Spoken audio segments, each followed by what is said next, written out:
سلام دوستان عزیز به کانال آیاتک خوش اومدید. من آرش هستم و مفتخرم که تو برنامه دیگه از سری آموزش جامعه جاوا در خدمت شما عزیزان بزرگوار باشم. لطفا اگه تا الان کانال سابسکرایب نکردید کانال منو سابسکرایب کنید و زنگوله کنارش هم بزنید که ویدیوهای آینده این کانال رو از دست ندید. و برای اینکه قوی تر بشین و از من حمایت کرده باشید لطفا پیج منو تو اینستاگرام فالو کنید و اگر از من سوالی دارید میتونید تو کامنت ها مطرح کنید و اگه نظری یا پیشنهاد و یا انتقادی دارید و یا میخواید برنامه خاصی براتون بسازم یا میخواید با من ارتباطی بگیرید تو دایرکت اینستاگرام منتظر شما عزیزان هستم. بدون معطلی بریم سراغ آموزش امروز. خب سلام دوستان عزیز، به جلسه 4 آموزش جاوا خوش اومدین. تو جلسه قبلی راجع به وریبل و دیتا تایپ تو جاوا صحبت کردیم و تو این جلسه میخوام یه مقدار راجع به عملیات ریاضی تو جاوا باهاتون صحبت کنم که بتونید با وریبل کار کنید و عملیات ریاضی رو انجام بدید. اول از همه میایم یه پروژه تعریف میکنیم. جاوا پروژکت اسمش رو میذاریم جلسه 4.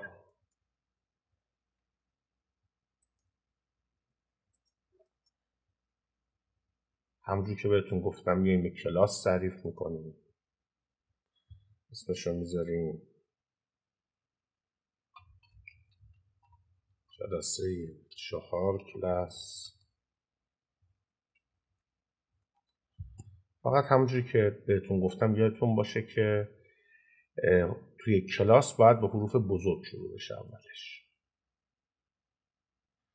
خب متد پابلیک استاتیک void main و تیکش رو نزدم، یا میتونید دوباره بسازید یا اینکه اینجا می نویسید پابلیک استاتیک void main string args. اینم متدم. خب اگه یادتون باشه گفتم که یکی از تایپ هایی که بسیار مورد استفاده بود تایپ اینتجر بود. اینت آ مساوی 1. اینو مقدارش رو برایمون چاپ کن.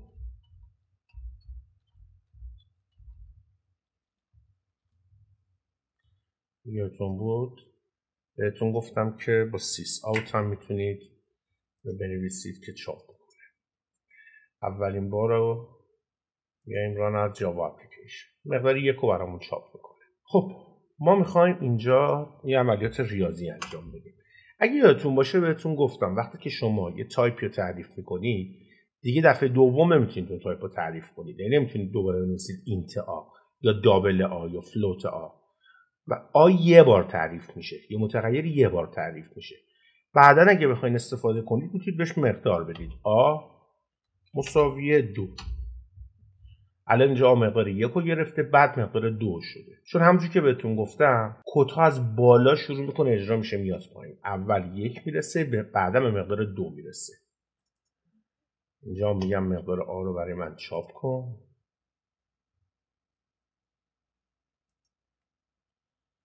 آ شد مقدارش 2. حالا کاری که میخوایم انجام بدیم میخوایم بگیم که آ مساوی 2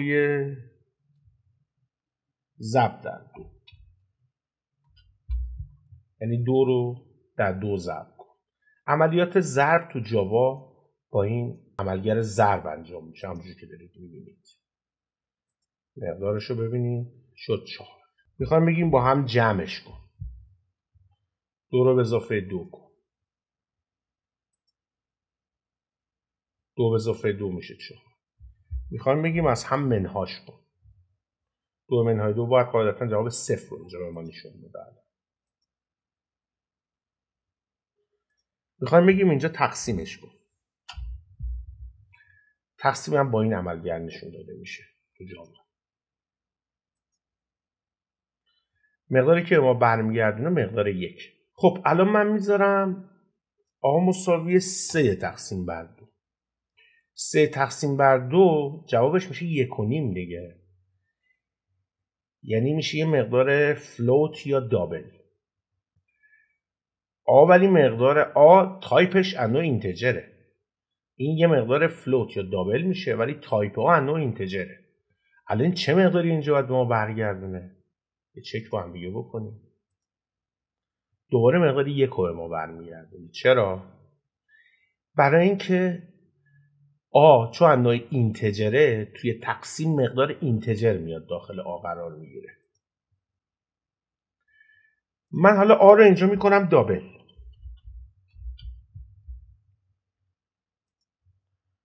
اصلا مقدارم بهش نمیدم. میگم دابل آ مساوی 3 تقسیم بر 2. الان انتظار داریم که اینجا مقدار 1.5 به ما برگردونه دیگه. که بر نمیگردونه. یه بار ببینید تا من دلیلش رو بهتون بگم. دوباره مقدار 1 به ما برگردونه. چرا؟ ببینید شما وقتی که یه همچین عبارتی رو می‌نویسید در واقع به جاوا دارید میگید که این یه عدد صحیحه، یعنی از نوع اینتجره، این هم یه عدد صحیحه. دو تا عدد صحیح و وقتی که میخواد به هم تقسیم کنه جوابش هم به صورت عدد صحیح به شما برمیگردونه. اگه بخواید بگید به صورت عدد اعشاری تقسیم بکنه این عدد باید تبدیل به عدد اعشاری بشه. یعنی چی؟ یعنی میگیم 2/0. آ مساوی 3 تقسیم بر 2/0. الان یه طرف شد اعشاری. وقتی که یه طرف بشه اعشاری این عملگر کلش میشه اعشاری. ببینید الان دیگه مقدار 1.5 داریم. پس ببینید بچه‌ها شما وقتی که 2 رو می‌نویسید دارید در واقع به جاوا میگید که من دو طرف عملگرام عدد صحیح هستن. وقتی که با عدد صحیح میخواد کار بکنه کاری که انجام میده اینه که مقدارش هم به صورت عدد صحیح برمیگردونه. یعنی اگه ما اینجا 2 میکردیم با اینکه نوع آ نوع دابله چون این عدد صحیحه اینم عدد صحیحه مقدار اینم به صورت صحیح برمیگردونه. صورت 1 برمیگردونه. حالا چرا 1/0؟ واسه اینکه تایپ آ نوع دابله. اگه تایپ ها رو میکردید اینتجر قسمت اعشاری رو قرار نمیده ولی قسمت اعشاری رو محاسبه نمیکنه. ما درصد قرار بدیم. درصد چیه؟ درصد میادش اینو تقسیم بر این میکنه مقدار باقی موندهش هم به ما برمیگردونه. 3 تقسیم بر 2 1 میشه مقدار حاصل قسمت. بذارید من به این صورت بنویسم. میگم که 5 به 2 5 به 3 تقسیم کن. وقتی که میخوایم 5 به 3 تقسیم بکنیم 5 تقسیم بر 3 1 میشه حاصل قسمتش. مقدار باقی موندهش چقدر میشه؟ مقدار باقی موندهش میشه 2. چرا؟ چون 1 ضرب در 3 میشه 3 به اضافه اون 2 میشه 5. ببینید این میشه حاصل قسمت. این هم میشه باقی مونده.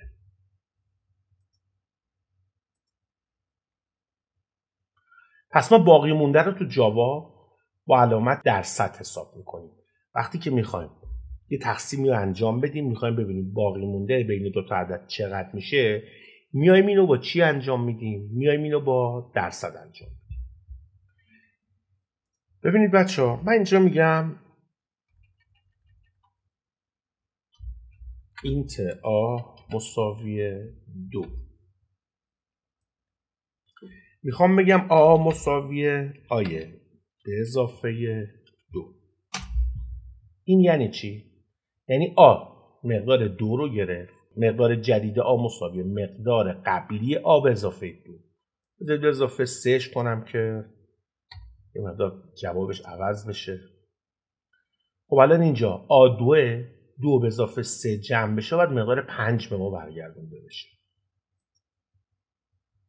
5.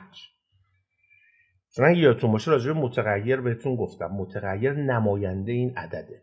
در واقع این عدد داره میادش اینجا قرار میگیره که این عملیات انجام میشه. یه متغیر ب هم تعریف میکنم اینت بی مساوی 7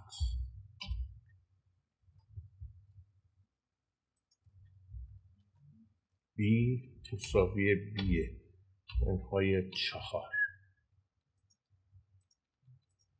مشکلش هم بکنیم سیستم پرینت لاین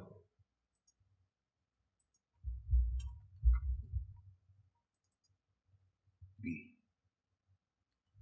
برای اینکه مشخص شه کدوم به کدوم میگم آ مساوی داخل استرینگ. یادتون باشه بهتون گفتم که اینم با به اضافه از هم سوا میکنید. بی مساوی بریم اینو اجرا کنیم. آ مساوی 5. چرا؟ آ مقدارش 2 بود، 2 به اضافه 3 میشه 5. بی مساوی 3. چرا؟ بی مقدارش 7 بود، 7 به منهای 4 مساوی 3. این به این صورت اومد نشون. این عملگر رو میتونید به جای اینکه اینجوری بنویسید به این صورت بنویسید. بذارید من اینو کامنتش کنم. 2 تا اسلش اول خط کامنت میکرد. میگم آ به اضافه مساوی 3. ببینید بچه، اینو شما زیاد تو برنامه نویسی میبینید. وقتی که اینو دیدید این همینه. آ مساوی آی به اضافه 3. شما بنویسید آ به اضافه مساوی 3. این یعنی این. این یعنی این.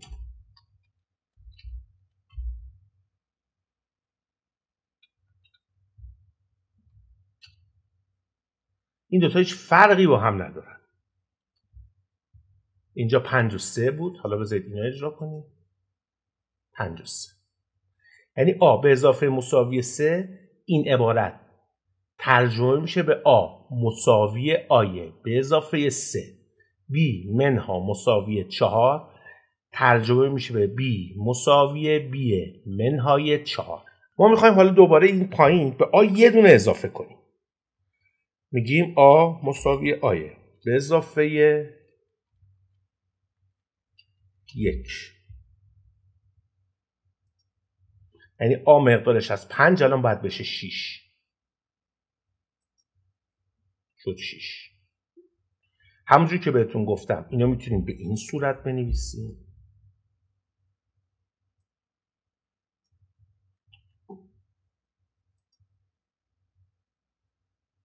ببینید 6. وقتی که قرار باشه شما یه دونه اضافه بکنید، فقط برای یکا یه دونه اضافه کنید، دیگه لازم نیست به این صورت بنویسید. میتونید بگید آ به اضافه به اضافه. آ به اضافه یعنی آ مساوی آی به اضافه 1. این یعنی این.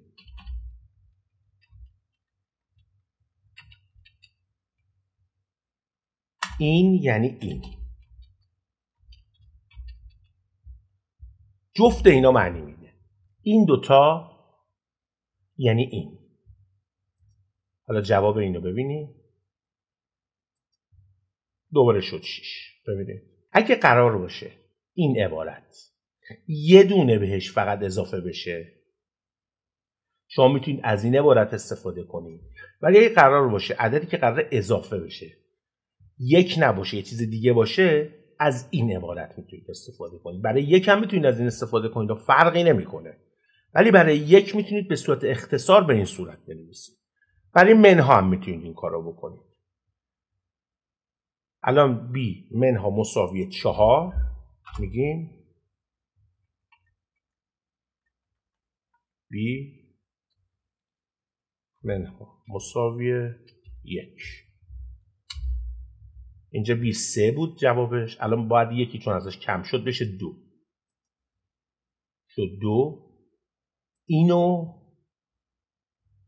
میتونیم به این صورت بنویسیم.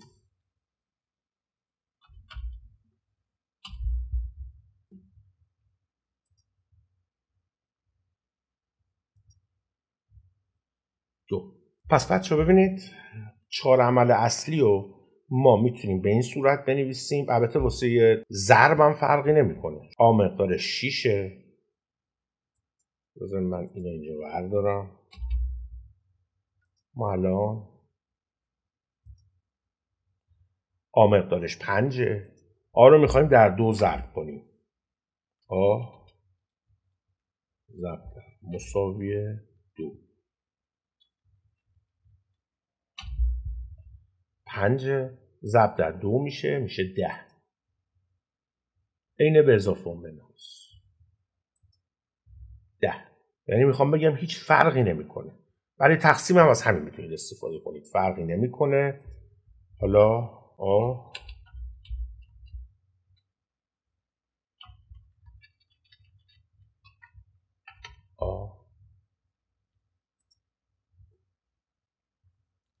آ شد 10. الان آ رو میخواد تقسیم بر 2 کنه.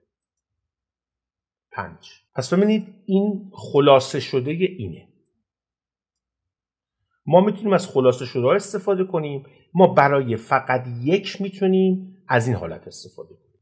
بچه‌ها به یه چیزی دقت کنیم. آ الان مقدارش شده 5. اینت C مساوی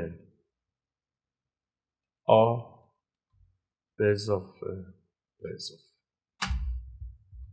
اولا من یه چیزی بهتون بگم اینجا. آ به اضافه به اضافه.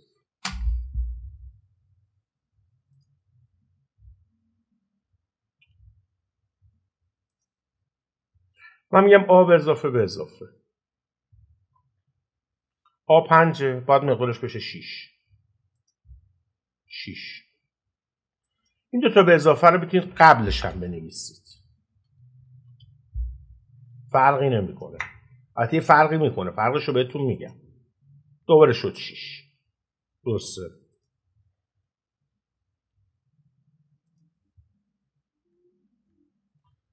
من حذفش میکنم. میگم C مساوی آ به اضافه به اضافه. آ تا اینجا مقدارش شده بود 5.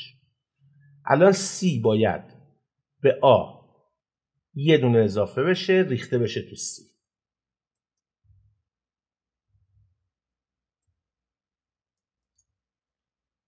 بگم مقدار C رو به من چاپ بکنه.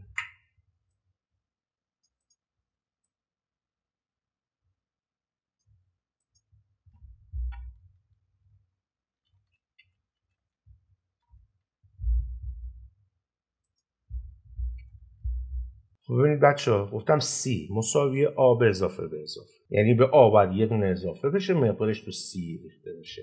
ما انتظاری که داریم بچه‌ها اینه که الان به آ یه دونه اضافه بشه. وقتی که یه دونه اضافه شد همون مقدار دقیقاً تو C قرار بگیره. یعنی آ و C باید با هم برابر باشه. چرا؟ چون اینجا آ وقتی که اضافه شد مقدارش تو C قرار میگیره. اینو اجرا کنیم. آ مقدارش 6 ولی C مقدارش 5. یعنی چی؟ یعنی اینکه انگار این برای C در نظر گرفته نشده. ما اگه اینجوری بنویسیم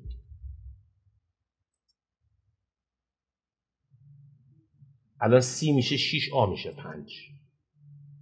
چرا؟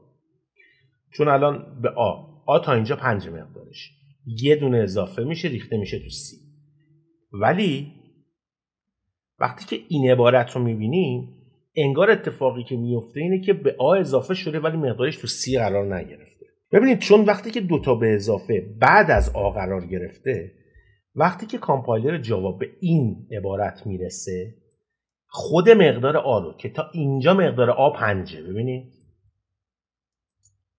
سیستم اوت پرینت لاین اینجا بذارم که ببینید مقدار آ اینجا چنده.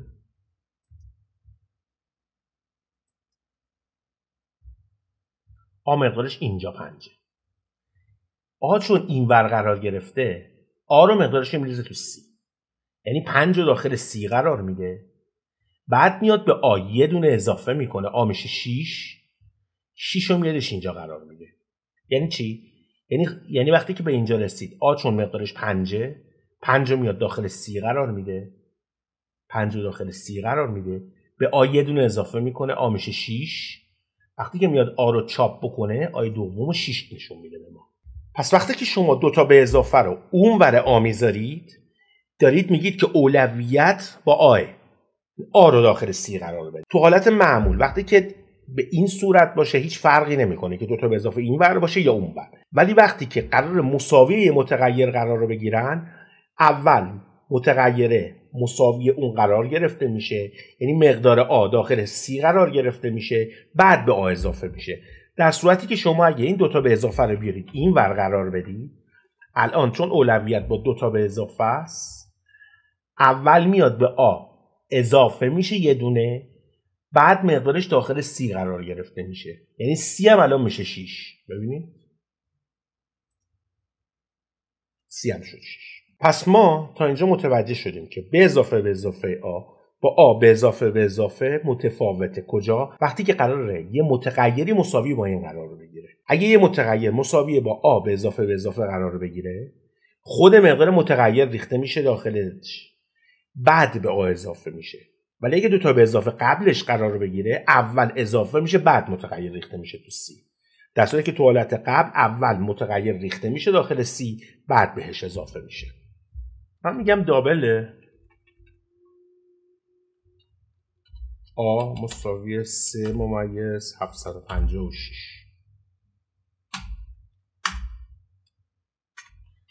اینت بی میخوام اینت بی رو مساویه با آ قرار بدم. همچین چیزی نمیشه. چرا؟ جنس این 2 تا متغیر با هم متفاوته. آ از نوع دابله، بی از نوع اینتجره. یه متغیر اینتجر مساوی دابل نمیشه، نمیتونه قرار بگیره. برای اینکه شما بتونید تایپا رو به هم دیگه تغییر بدید، میاید یه پرانتز باز، یه پرانتز بسته، یه اینت اینجا قرار میدید. یعنی چی؟ یعنی دارید به کامپایلر میگید که آ رو به صورت اینتجر در بیار و مقدارش رو داخل بی بریز. قرار باشه آ رو به صورت اینتجر در بیاره یعنی چی؟ یعنی از اینجا به بعدش رو بزن بره. میگیم سیستم، بذارید به صورت ابریویشنش رو بنویسم، sys out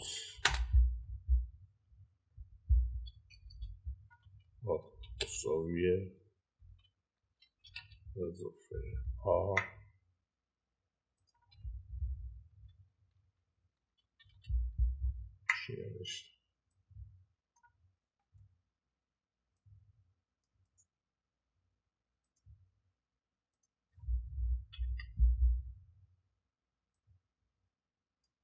همینم کپی میکنیم برای بی.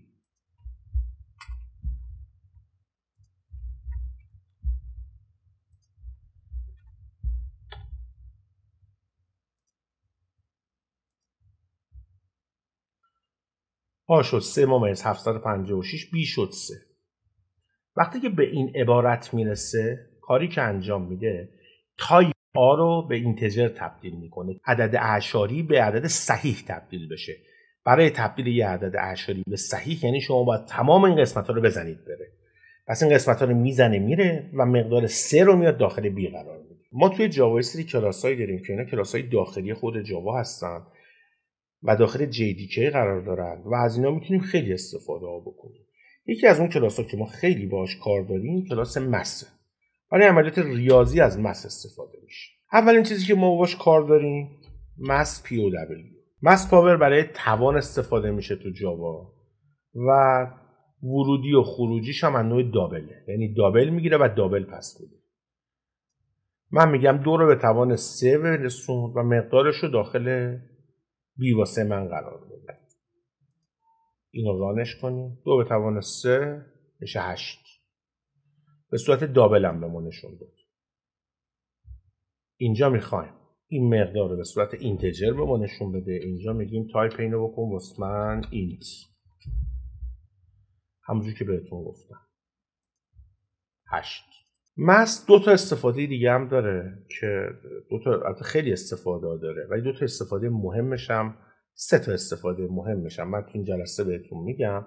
این جلسه رو میبندم تا برسیم به جلسه بعدی که دیگه بیشتر اون بحثا رو بخوایم باز بکنیم. خب بچه‌ها من میام اینجا یه متغیر لانگ تعریف میکنم. میگم لانگ سی مساویه با مس روند آ. یه مقدار آ رو من چاپ کن، بیرم پاک میکنم بره.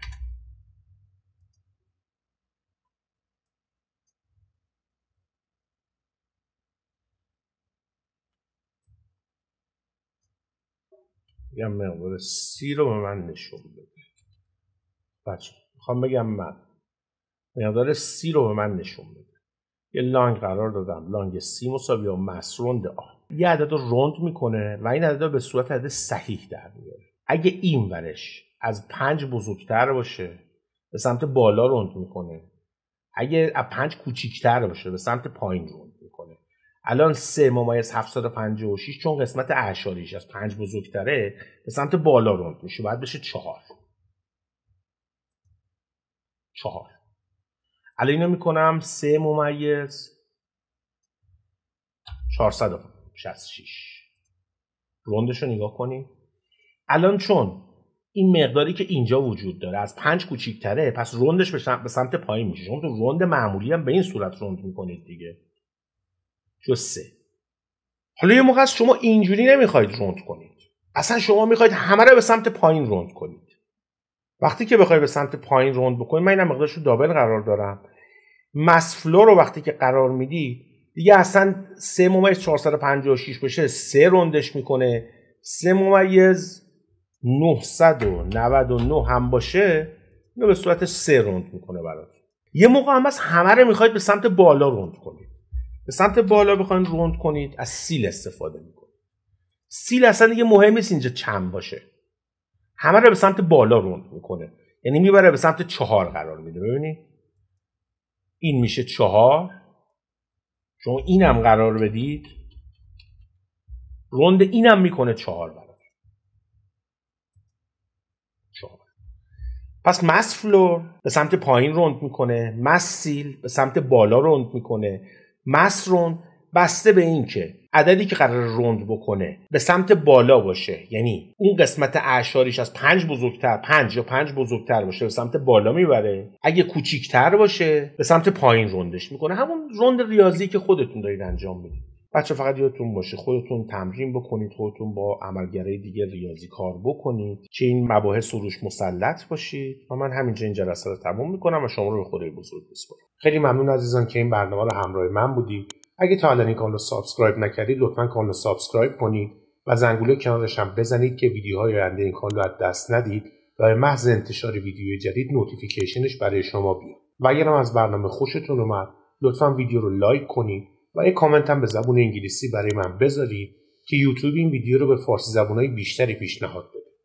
و برای اینکه قوی‌تر بشین و از من حمایت کرده باشید لطفاً پیج من رو تو اینستاگرام فالو کنید و اگر هم از من سوالی دارید میتونید تو کامنت ها مطرح کنید و اگه نظر، پیشنهاد و یا انتقادی دارید یا میخواهید برنامه خاصی براتون بسازم یا میخواهید با من ارتباطی بگیرید تو دایرکت اینستاگرام منتظر شما عزیزان هستم. تا برنامه آینده شما رو به خدای بزرگ میسپارم.